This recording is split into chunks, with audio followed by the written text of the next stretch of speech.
마지막 강의를 통해서 그의 사역의 과거와 미래를 같이 봤습니다. 이제 오늘 우리가 보려고 하는 본문은 그 뒤에 이어지는 내용이에요. 바울의 마지막 강의 파트 2 정도 이렇게 생각하면 될 것 같습니다. 바울이 어떤 상황인지 기억하시죠? 바울은 이제는 다시는 볼 수 없을 그 사랑하는 성도들에게 마지막으로 꼭 하고 싶은 말들을 지금 전하고 있는 거예요. 지난주에 우리가 같이 봤던 내용들이 바울이 자기의 사역에 대한, 그래서 어떻게 사역을 했고 또 어떻게 이제 사역할 거다라는 이 부분에 포커스를 좀 더 맞추고 있다면, 오늘은 교회를 향해서 마지막으로 부탁하고 권면하는 말씀들이 오늘 본문의 내용이에요. 제가 오늘 말씀을 준비하는데 바울의 이 에베소 교회를 향해서 주는 마지막 이 메시지가 오늘 우리 교회에게 주시는 말씀이라는 생각이 정말 많이 들더라고요. 우리 교회가 앞으로 나아갈 방향들을 고민하면서 이거는 정말 놓치지 않아야 되는 부분이구나, 다시 한번 좀 생각하게 되는 시간이었습니다. 그래서 오늘 저는 이 말씀을 좀 우리가 들으면서요, 우리가 그냥 해야 되는 어떤 행동 강령처럼 뭐 그렇게 듣는 시간이 아니라 우리가 함께 나아가고 우리가 살아내야 될 정말 그런 좀 우리 모두의 가슴을 뛰게 만드는 그런 말씀이 되기를 간절히 좀 소망하는 마음이 있습니다. 그러면서 분명히 이건 공동체와 교회에게 주시는 말씀이 맞죠. 근데 성경은 또 분명히 뭐가 교회냐, 바로 우리 각자가 또 교회라고 분명히 이야기를 하거든요. 이 교회와 공동체적인 메시지일 뿐만 아니라 우리 각자가 하나님 앞에서 어떻게 살아가야 되는지에 대한 그 메시지로 오늘 함께 좀 이 말씀을 우리가 같이 나누기를 원합니다. 자, 그럼 우리가 28절부터 좀 볼 텐데요. 28절 보면, 자, 여기 이렇게 이야기를 합니다. 여러분은 자기를 위하여 또는 온 양떼를 위하여 삼가라라고 이야기하면서 그 뒤에 빨간색 읽겠습니다. 성령이 그들 가운데 여러분을 감독자로 삼고 하나님이 자기 피로 사신 교회를 보살피게 하셨느니라. 아멘. 여기 무엇보다 먼저 뭘 얘기하고 있냐면 이 교회의 진짜 주인이 누군지를 얘기를 해주고 있는 거죠. 성령이 그들 가운데 여러분을 감독자로 삼았다라고 하면서 어느 교회를 보살피게 했냐? 하나님이 자기 피로 사신 교회예요. 삼위일체 하나님이 피를 흘리시면서 이 교회를 사셨다라고 얘기하는데, 이보다 더 비싼 대가가 어디 있냐고요. 그래서 교회라는 공동체는요, 그냥 누군가가 이 교회 밖에서 누군가 이야기하는 것처럼 단순한 종교적인 모임이나 단체가 아니고요, 하나님이 생명을 걸고 지키시는 언약 공동체다라는 걸 우리가 기억할 필요가 있습니다. 그러면서 바울은 이 교회를 위해서 삼가고 보살피라고 이야기해요. 깨어있고 목자처럼 돌보라는 건데요, 여기 28절에 감독자라는 말이 나오니까 이거는 목사나 또 교회 혹시 장로님들이 있으면 장로님들이 이제 듣는 얘기들이다, 뭐 이렇게 생각할 수 있지만 맞습니다. 일단은 여기 바울이 에베소 교회 장로들에게 주는 메시지니까요. 근데 우리가 주목해야 될 건 그들의 직분, 감독자라는 이 직분이 아니라 그들이 어떤 태도를 가지고 있어야 되는가, 오늘 이 메시지를 통해서 우리가 거기에 집중을 해야 된다는 거죠. 교회를 향해 깨어있고 보살피는 이 마음이요, 이건 하나님이 피로 사신 교회에 속한 모든 사람의 책임이라는 거죠. 그러면서 28절 마지막 부분에 보살피라라는 단어가 나오는데 그게 포이마이노라는 단어거든요. 이 단어가, 근데 이 똑같은 단어가 어디에서 또 나오냐면 요한복음 21장에 나옵니다. 요한복음 21장 유명하잖아요. 그 베드로를 예수님이 부활하신 이후에 찾아가신 장면이요. 그러면서 베드로에게 아침 이렇게 같이 먹으면서 베드로에게 묻습니다. 네가 나를 사랑하냐? 라고 물으시죠. 그때 그렇다고 대답하는 이 베드로의 말에 주님이 내 양을 먹이라, 내 양을 치라, 내 양을 먹이라 이렇게 말씀하시는데, 그때 내 양을 치라라고 할 때 이 치라가 포이마이노예요. 예, 똑같은 단어입니다. 그러니까 예수님이 베드로에게 너 나 사랑하니? 그러면 내 양을 돌봐라 라고 말씀하신 이 마음이 오늘 이 바울이 이 교회의 지도자들에게 전하는 동일한 마음이라는 거죠. 그러니까 이 교회를 돌본다는 거, 교회를 세우고 교회를 지킨다라고 하는 이건요, 이 교회에 대한 마음은 우리의 의무와 책임 이전에 우리가 주님을 사랑한다면 그 주님을 향한 사랑의 표현이 바로 이 교회를 지키는 것으로, 교회를 돌보는 것으로 나타난다는 거죠. 바울이 왜 이렇게 교회를 돌봐야 된다, 또 교회를 지켜야 된다, 이런 얘기를 왜 하고 있냐? 이어지는 29절부터 보면은 그 이유가 아주 선명하게 나와 있습니다. 29절 보여주시면 내가 떠난 후에 누가 온다고요? 사나운 이리가 여러분에게 들어와서라고 얘기를 해요. 자기가 떠난 후에 이제 있을 일을 얘기해 주는데 사나운 이리의 공격이 있을 거라는 거예요. 근데 이 사나운 이리는 뭘 얘기하는 거냐? 여기 사나운 이리가 여러분에게 들어와서라고 얘기하죠. 어디서부터 온다는 거예요? 밖에서부터요. 밖에서부터의 공격을 얘기하는 겁니다. 여기 밖에서부터 오는 공격이 어떤 게 있을까요? 거짓 교사들이요. 이 교회를 해하려고 하는 이단들, 거짓 교사들, 이 복음의 정신, 복음을 왜곡하는 가르침들, 이런 것들 이야기하는 거고요. 또 그뿐만 아니라 교회 안으로 스며 들어오는 이 세상의 가치관들이요. 뭐 물질주의, 세속주의, 성공주의, 이런 것들, 이 여러 가지 것들이 다 이 사나운 이리에 해당하는 얘기죠. 그럼 이 밖에서부터의 공격만 있냐? 아니요. 또 있어요. 30절 이어서 30절에 보면, 여기 30절은 전체 같이 읽겠습니다. 시작. 또한 여러분 중에서도 제자들을 끌어 자기를 따르게 하려고 어그러진 말을 하는 사람들이 일어날 줄을 내가 아노라. 아멘. 여기 보면 여러분 중에서도, 그러니까 교회 밖이 아니라 교회 안에서도 문제가 생긴다라는 건데, 거기서 이제 생기는 문제의 핵심을 잘 보세요. 그들이 이제 어그러진 말을 한대요. 근데 어그러진 말을 하는 사람들이 왜 일어나냐? 뭘 하려고요? 그 앞부분에 뭐를 하려고요? 자기를 따르게 하려고요. 예, 자기를 따르게 하려고. 자기 중심을 얘기하는 거죠. 복음과 교회는 누가 중심이 되어야 되는 겁니까? 하나님이요. 예수님이요. 삼위일체 하나님이 중심이 되는 게 복음과 교회죠. 그런데 내가 중심이 되는 순간, 그 순간부터 교회는 분열되게 되어 있어요. 지금 여기에만 해도 우리가 예배드리는 사람이 지금 몇백 명이잖아요. 지금 여기 모두가 내가 중심이 돼버리면 각자 자기 소견에 옳은 대로 우리가 얘기할 수밖에 없는 거 아닙니까? 바울은 이미 고린도 교회에서 그런 걸 봐요.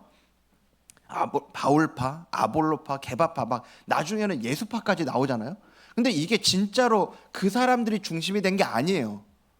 그 사람들을 빗대서 자기 편을 만들고 싶었던 거죠. 바울이 언제 바울의 중심으로 모이라고 그랬냐고요. 아볼로는 언제 그렇게 가르치고 베드로는 언제 그렇게 가르쳤냐고요. 근데 자기 편을 만드는 거예요. 아마 여러분 가운데도 교회에서 이런 모습들을 보고 실망을 경험한 분들이 계세요. 많이 얘기들 듣습니다.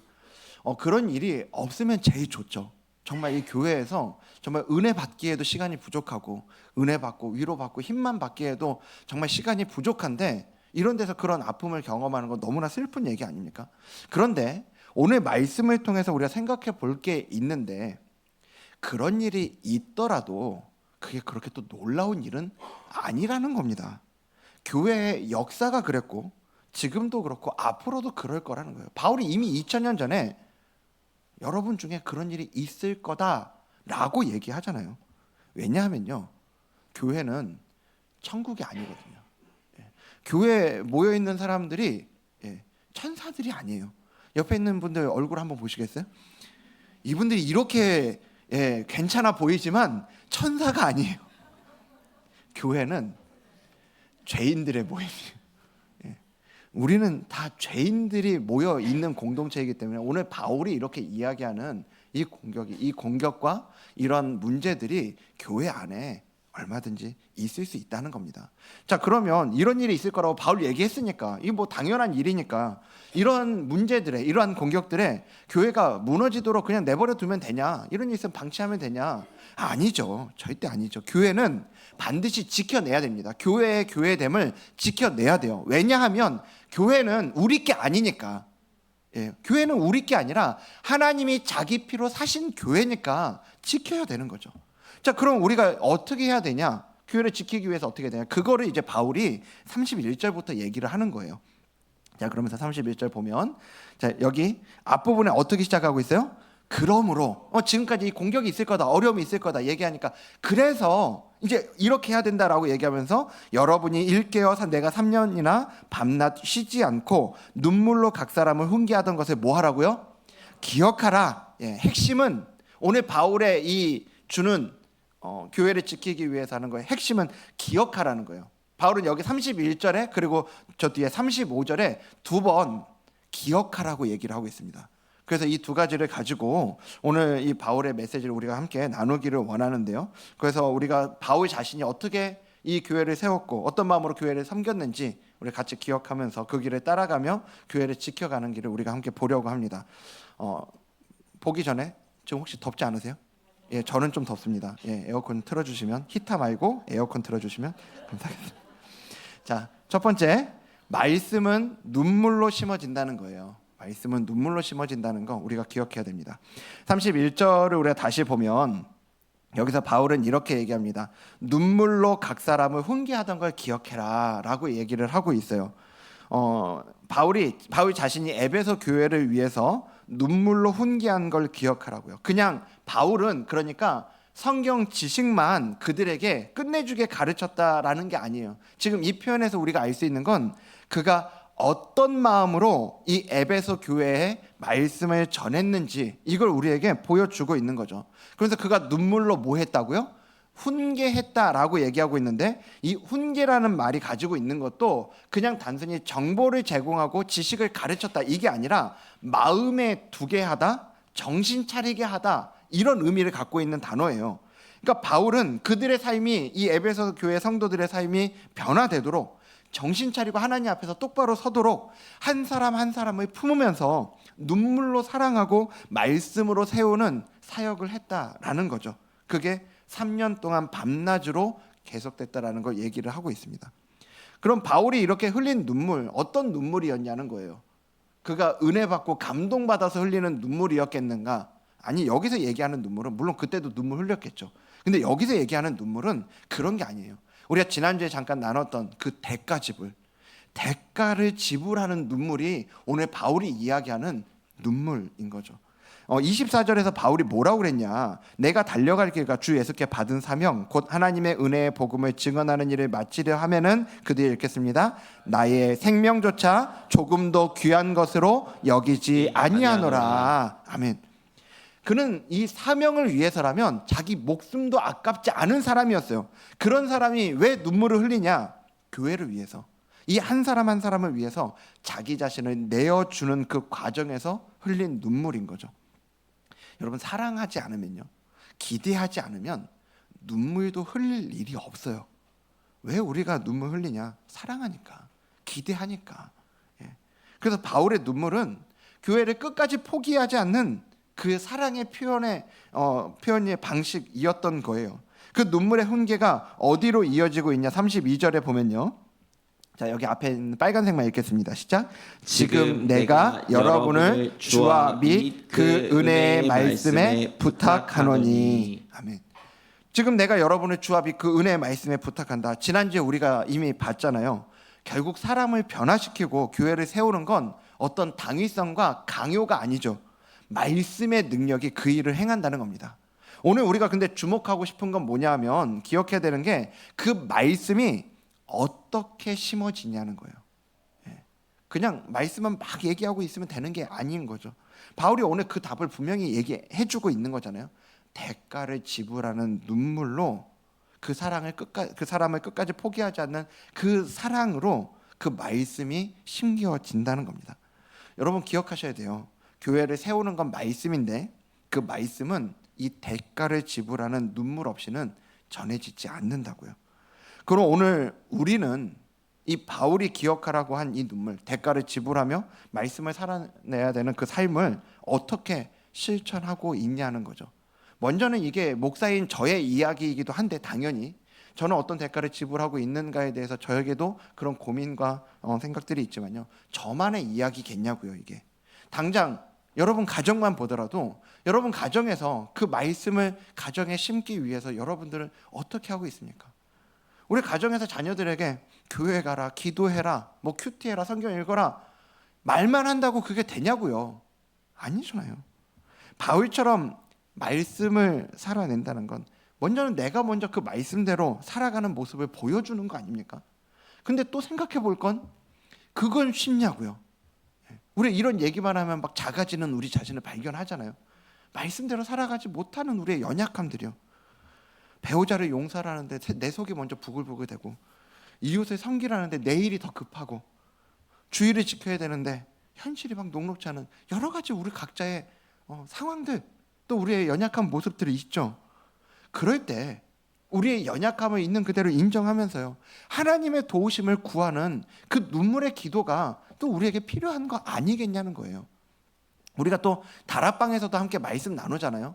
말씀을 나누면서 그 말씀 가지고, 배운 말씀 가지고 또 일터에서, 가정에서, 또 관계 속에서 실천해 가죠. 근데 우리가 그렇게 말씀을 서로 나눌 때, 교회 안에서 그 말씀들을 나눌 때 주로 막 받은 은혜를 나누는데, 이게 자칫하면 그 말씀이 나에게 얼마나 좋았냐, 우리가 이걸 기준으로 은혜를 받았냐 못 받았냐 이런 얘기 우리가 하지 않습니까? 근데 우리가 그렇게 흘러가잖아요. 그러면 들은 말씀을 자꾸 판단하는 방향으로 우리가 흘러갈 수 있어요. 그래서 이 나눔을 할 때, 말씀을 가지고 나눌 때요, 이 말씀을 듣고 깨달았던 거, 그러면서 정말 우리가 은혜 받았다고 하는 그 감동을 받은 그것도 나눠야죠. 나눠야 되는데, 그것뿐만이 아니라 무엇보다 그 말씀을 가지고 살아내 보려고 했던 거, 그리고 그 말씀에 순종하는 자리로 나아갔을 때 경험하는 그 은혜들, 이런 것들을 나눌 수 있어야 된다는 거예요. 그리고 우리가 또 그런 것도 나눠야 되지만, 무엇보다 그 말씀대로 살아간 것에 대한, 살아가려고 애써 봤지만 실패한 것도 나눌 수 있어야죠. 근데 뭐 이게 그냥 말씀대로 살아보려고 했는데 안 되더라고요. 이런 거 아니고요. 정말 말씀대로 살아가 보려고 했는데, 정말 순종하고 싶었는데, 주님을 주님이 기뻐하시는 그 자리로 나아가고, 정말 내 몸을 거룩한 산 제물로 드리는 자리로 나아가고 싶었는데 안 되면, 여러분 그게 우리에게 또 얼마나 괴로움이 되냐고요. 그 괴로움이요, 거기에서 오는 눈물이요, 그걸 함께 고백하고, 또 함께 고백할 때 함께 울고, 그러면서 함께 기도하면서 다시 일어설 수 있는 그 힘을 나누는 거죠. 그 힘을 나누는 겁니다. 여러분, 바울은 이렇게 가르친 거예요. 정말 그 영혼들을 향한 사랑의 마음으로요, 3년 동안 밤낮으로 그 말씀을 살아내고 그 말씀을 심기 위해서 흘린 그 눈물들을 지금 얘기하고 있는 거예요. 생명조차 귀하게 여기지 않고 그 복음을 위해 자기를 내어주는 삶을 살았다고요. 이 눈물의 과정, 대가를 지불하는 삶. 하지만 그 눈물이 절대로 헛되지 않고 이 에베소 교회를 세워갔던 걸 우리는 기억합니다.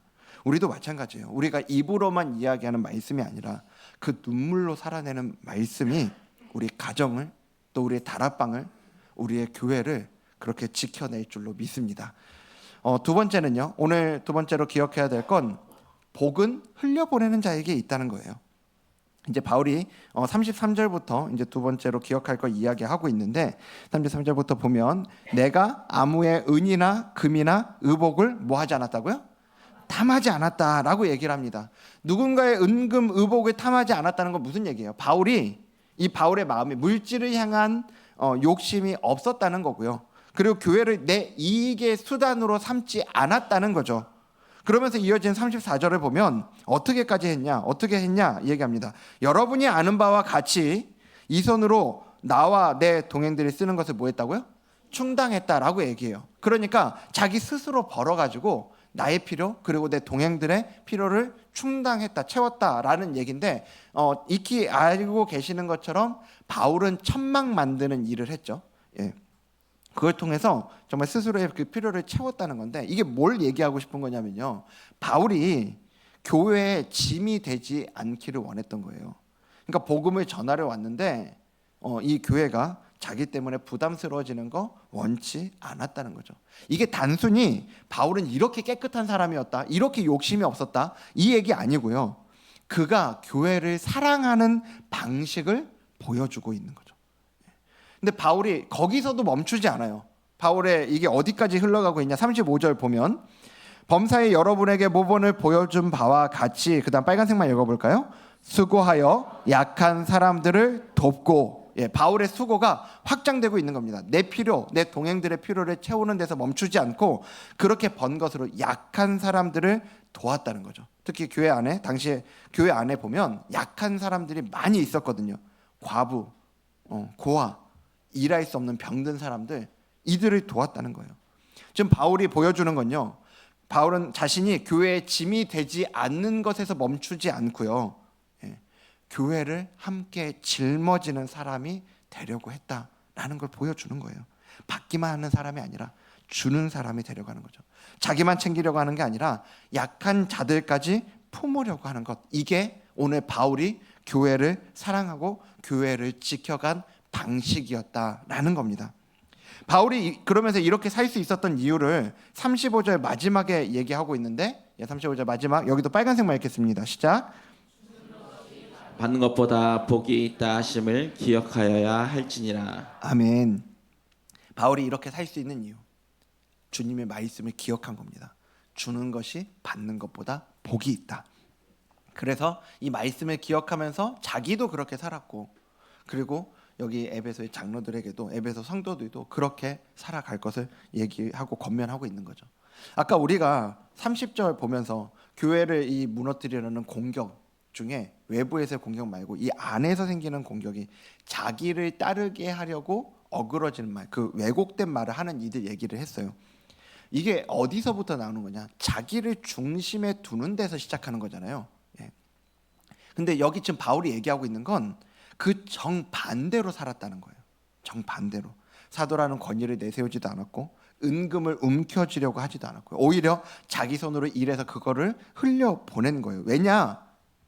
내가 중심이 되는 게 아니라 예수님이 중심 되기를 원했으니까요. 교회가 바울파가 되는 게 아니라 그리스도의 몸이 되기를 원했으니까 그렇게 바울은 흘려보내는 자신의 삶을 통해서 교회를 세우고 지켜갔다고요. 오늘 우리는 이 교회 안에서 무엇을 중심에 두고 살아가고 있습니까?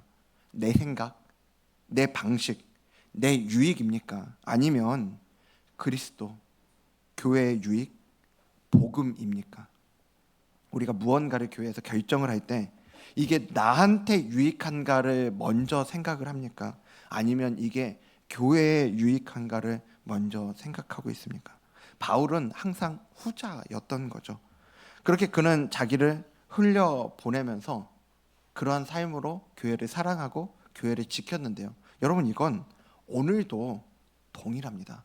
오늘도 교회는 이렇게 지켜지는 거예요. 제가 오늘 말씀을 준비하면서 아까 전에도 말씀드렸지만 정말 우리 교회에 대해서 많이 생각을 하게 되더라고요. 그러면서 이 교회가 어떻게 시작이 됐는지부터 다시 좀 돌아보게 됐는데요. 우리 교회 시작부터가요, 1만 성도 파송 운동이라는, 한국교회만이 아니라 생각해 보면 전 세계 어느 교회에도 전례가 없었던 그런 일이 이 교회의 시작 아니에요? 만약에 이찬수 목사님이 분당 우리 교회만 생각을 했고요, 그리고 그 분당 우리 교회 성도들이 자기 중심적으로만 생각을 했다면 이 1만 성도 파송 운동은 시작도 될 수 없었고 그리고 이루어질 수도 없는 일이었을 거예요.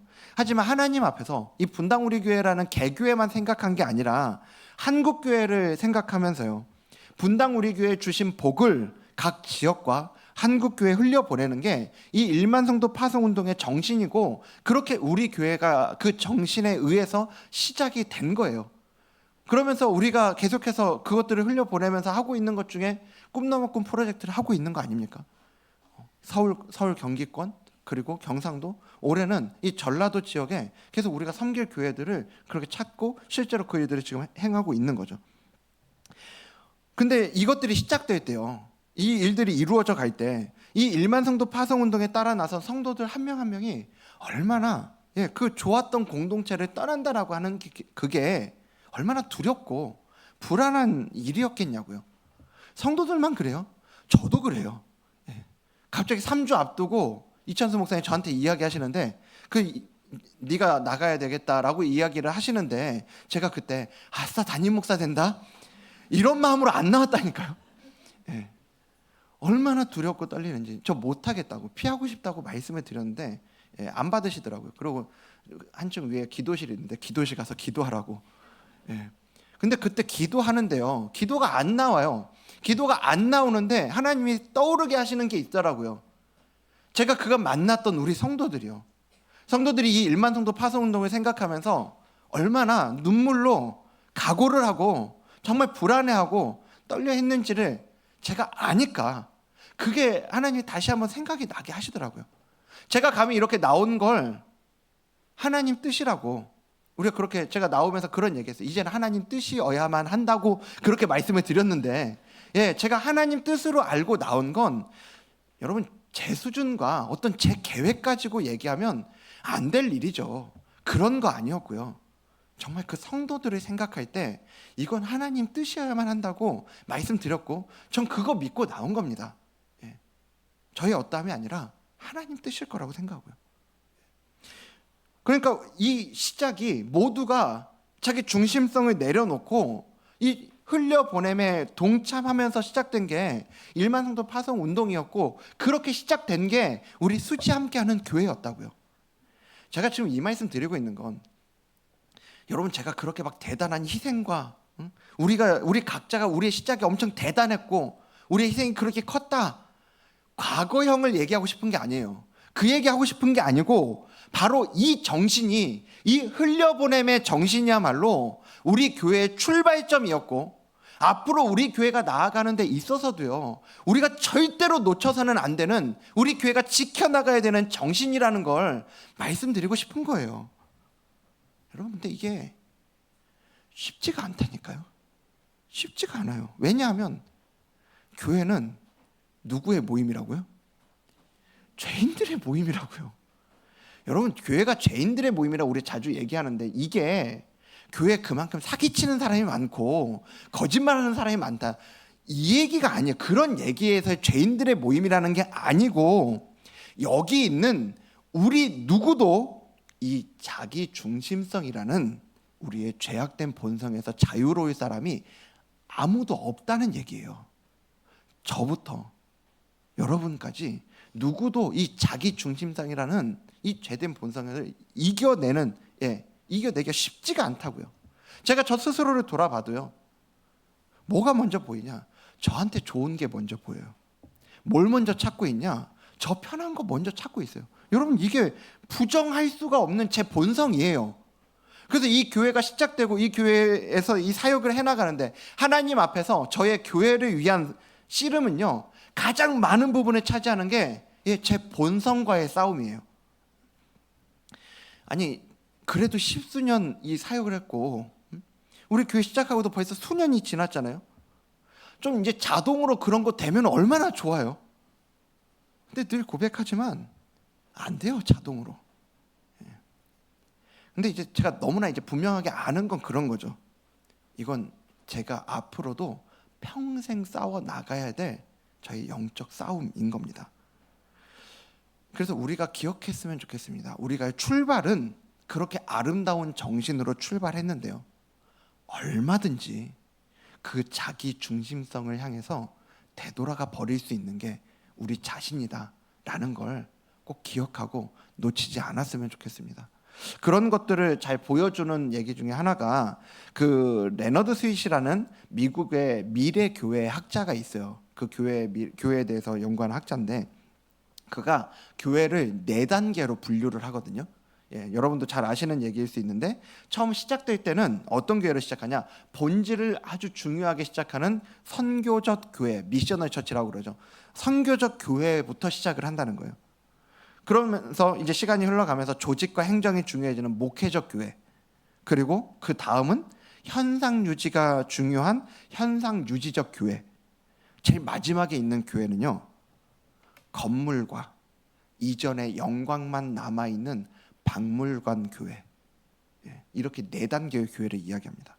근데 오늘 말씀에 비추어 볼 때 이 선교적 교회, 가장 처음에 이야기한 선교적 교회와 가장 끝에 있는 박물관 교회, 이 교회의 가장 결정적인 차이가 어디에 있냐?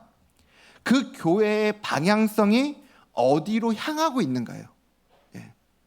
자기 중심성을 벗어나서 주신 은혜와 복을 흘려보내는 자리에 있다면, 그 자리로 간다면 우리 교회는 선교적 교회로 갈 거고요. 나와 내 공동체의 안정, 유익, 여기에만 초점을 맞추는 순간 우리는 박물관 교회로 가는 거예요. 저는 우리 교회가 개척한 지 몇 년이 지났냐, 이 횟수와 상관없이 우리가 받은 은혜를 흘려보낼 수 있는 이 선교적 교회로 설 수 있게 간절히 소망합니다. 그래서요, 우리가 시작하면서부터요, 이 받은 복을 흘려보내는 사역들을 계속하고 있는 거죠. 오늘 본문의 이 바울처럼 주변의 약한 이들을 찾아가는 함께 누리부의 사역도 그렇고요. 매년 해오고 있는 이 절기헌금, 아까 전에도 이야기한 것처럼 그 절기헌금들을 통해서 이웃과 한국 교회에 흘려보내는 것도 그런 거죠. 우리가 사실 이 절기헌금 이것들을 조금이라도 더 우리 교회 자신을 위해서 쓴다고 그러면 여러분들에게 조금 더 좋은 거, 우리에게 조금 더 유익한 거 할 수 있어요. 하지만 우리 교회 정신이 그게 아니니까 어떻게든 우리가 그렇게 해보자는 겁니다. 그리고 하고 있고요. 그러면서 이번에도 이 성탄 희망상자 포장하고 성탄절에 직접 이제 배달하는 거 한다고 말씀드렸잖아요. 여러분, 근데 이거 사실 이거 제일 쉽게 하려면요, 절기헌금 여러분 해주신 거 가지고 그 단체 보내면 됩니다. 기아대책이랑 우리가 연계해서 하는 건데 그 단체에 저희가 이 헌금만 보내면 돼요. 그럼 거기서 알아서 포장하고 알아서 어려운 분들한테 잘 배달하는 것까지 자기들이 다 할 수 있다고 그랬어요. 근데 우리가 처음부터 그렇게 안 한 거예요. 의도적으로 우리가 하겠다고 했습니다. 우리가 포장도 우리가 할 거고 물품만 보내주세요. 그럼 우리가 포장도 우리가 하고 우리가 그 직접 배달도 우리가 할게요 라고 한 겁니다. 왜냐하면요, 주는 것이 복이 있다신 이 주님의 말씀처럼 우리가 그 자리에 있을 때 그때 주님의 우리에게 허락하신 그 은혜들을 경험하는 자리로 성도들이 직접 그 맛을 봤으면 좋겠거든요. 분명히 여러분들의 귀한 마음으로 주신 헌금이 흘러가는 것도 너무나 귀한 거고 그것도 충분히 전달이 될 거예요. 하지만 우리가 경험했으면 좋겠어서 여러분들이 그 흘려보내는 복을 직접 경험하는 걸 좀 맛보기를 원해서 그거 하는 겁니다. 그래서 이번에 이거 할 때요, 여러분들 그동안 계속 해오셨던 분들 아마 그분들은 이번에도 제가 확신하건대 또 하실 거예요. 강요하는 거 아닙니다. 강요하는 게 아니고 아마 그분들은 이 맛을 보셨으니까 또 하실 거예요. 근데 제가 정말 원하는 건 그 맛을 아직 안 보신 분 계시다면 좀 그 맛보는 자리로 여러분 오셨으면 좋겠어요. 예, 그런 자리. 특별히 패킹하는 것도 너무 신나고 재미있지만 그거 직접 전달하는 자리요. 가족들과 함께 정말 그것들을 이웃들에게 직접 그분들에게 전달하면서 그 복을 흘려보내는 자리에 있는 것, 여러분 그게 하나님이 우리에게 주신 복을 경험하는 자리가 될 거라고 생각하는 거예요. 그래서 그런 과정들을 통해 저는 우리 교회가 정말 주님이 기뻐하시는 그 가치를 놓치지 않는 교회가 되길 간절히 소망합니다. 우리가 또 열심히 이 교회 사역들을 하다가 보면요, 우리 각자가 섬기고 있는 이 부서가 정말 중요하거든요. 근데 우리가 그 각자의 부서를 넘어서서 옆에 있는 부서들도 함께 살펴볼 수 있으면 좋겠어요. 우리 교회가 지금까지 오면서도 계속 그렇게 그 옆에 있는 부서들과 함께 그것들을 보면서 섬기면서 그렇게 우리 교회가 세워져 왔거든요. 근데 시간이 지나면서 자기 중심적으로 자꾸 돌아가 버리면 그러면 우리 교회 박물관 교회 가는 거예요. 우리 그렇게 가지 않아야죠. 우리 교회 그렇게 지켜나가야 되는 겁니다. 그냥 이 건물이 있다고 우리 교회 여기서 우리 모두 하하호호 하면서 보낸다고 그렇게 교회를 지키는 게 아니라 이 교회의 가치와 교회의 정신을 우리가 놓치지 않아야 된다고요. 교회도 그렇지만 여러분 가정도 마찬가지예요. 어떤 가정이 행복한 가정이고 행복한 건강한 그 가정인가를 잘 생각해 보면요, 정말 행복하고 건강한 가정은요, 구성원들 각자가 자기밖에 모르는 가정은 절대 건강하지도 행복하지도 못해요. 항상 행복한 가정의 공통점은 하나입니다. 서로에게 관심을 갖고 있고요, 그리고 서로를 위해 희생할 줄 아는 가족 구성원들이 있을 때 그때 그 가정이 행복하죠. 그리고 그 가정이 건강하게 세워져 가죠. 오늘 우리가 가정을 지키는 것도 동일한 원리라고요. 핵심은 자기 중심성을 벗어나서 다른 이들에게 흘려보내는 삶이라는 거예요. 중요한 건 지금 얼마나 여러분들이 잘하고 있습니까? 이게 아니고요. 그거를 판단하려고 하는 게 아니라 저도 잘 안 되는데 어떻게든 해보려고 애를 쓰는 겁니다. 그래서 여러분들에게 지금 그 말씀을 좀 드리고 싶은 거예요. 여러분 우리 같이 좀 애를 써보자고요. 자꾸만 우리 안에 자기 중심성이 불쑥불쑥 올라올 텐데, 올라올 테지만 우리 같이 애를 좀 써보자고요. 그렇게 우리가 같이 애를 쓸 때 반드시 그 우리의 애씀을 통해서 하나님께서 우리 교회 가운데 하나님의 일을 행하실 줄로 믿습니다. 예, 말씀 마치면서요, 오늘 우리가 교회를 지키기 위한 두 가지 얘기했어요. 눈물로 말씀을 살아내고 이 자기를 흘려보내는 것 얘기했는데, 여러분 이게 먼 이야기가 아닙니다.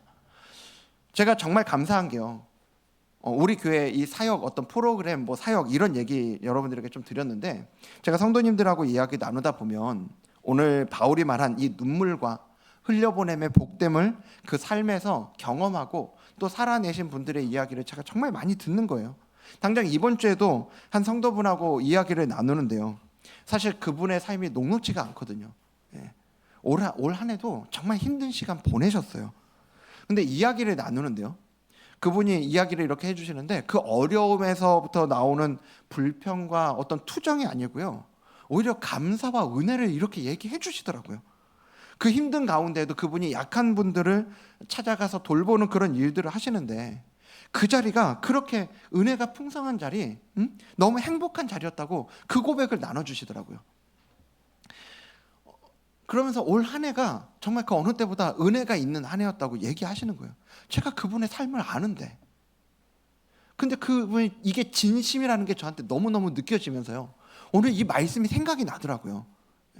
주는 것이 받는 것보다 복이 있다 말씀하신 그 주님의 말씀을 이분은 정말 그렇게 살아내고 계시는 거구나, 그 생각이 제가 들더라고요. 여러분, 저는 우리 수지 함께하는 교회가요, 정말 주는 것이 받는 것보다 복이 있다는 이 주님의 말씀을 살아내고 그 말씀이 주시는 은혜를 경험하는 교회가 되길 간절히 소망합니다. 여러분 각자에게 그렇게 주시는 그 복의 자리를 누리시고요, 그 눈물과 흘려보냄으로 하나님이 자기 피로 사신 이 교회를 지켜나가는 저와 여러분 되기를 주님 이름으로 축복합니다. 오늘 말씀을 기억하면서 우리 함께 찬양하며 또 기도의 자리 나아가기 원하는데요, 여러분 오늘 눈물로 말씀을 심고 또 자기 중심성에서 벗어나서 흘려보내는 자리, 주는 자리로 나아가는 것, 여러분 이게 뭐예요? 한마디로 이게 복음의 정신입니다. 우리 교회가 절대로 놓치지 않아야 될 거, 우리 각자가 놓쳤다가도 다시 돌아가야 되는 자리가 그 복음의 정신이 있는 자리, 복음의 자리라고요. 주님이 먼저 우리를 위해 모든 것을 내어주신 그 자리. 그래서 오늘 우리가 좀 함께 찬양으로 고백하고 우리가 그 은혜를 누리는 자리를 좀 나아가기 원하는데요, 우리 시간 자리에서 다 함께 일어나서 우리 다시 복음 앞에 함께 찬양하며 나아가도록 하겠습니다. 많은 이들 말하고 많은 이들 말하고 많은 이들 노래를 하지만 정작 가진 않는 길 두려운 생각보다 많이 힘들고 험한 길보다 그저 말로만 가려기에 점점 멀어져만 가네. 내게 생명 주었던 그게 점점 이용하려 하네.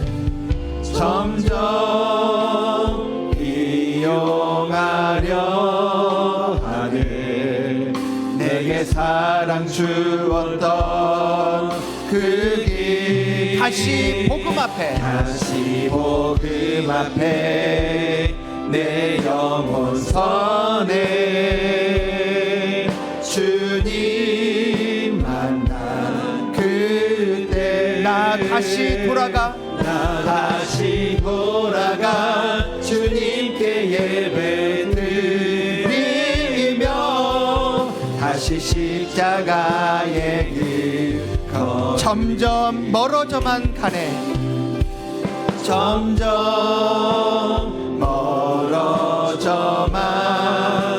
내게 생명 주었던 그게 점점 이용하려 하네.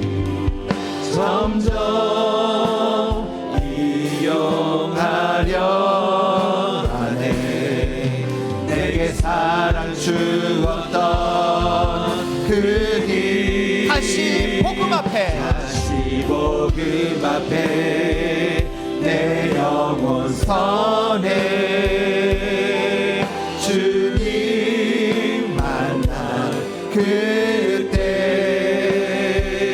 나 다시 돌아가 주님께 예배 드리며 다시 십자가에 우리 함께 믿음으로 선포하며 나아갑니다. 다시 복음 앞에 다시 복음 앞에 내 영혼 선해 주님 만난 그때 나 다시 돌아가 주님께 예배 드리며 다시 십자가에 하나님 말씀에 두려워 떠는 자 하나님 말씀에 두려워 떠는 자 그 말씀에 생명을 거는 자 그 말씀에 생명을 거는 그 한 사람을 찾으시는 한 사람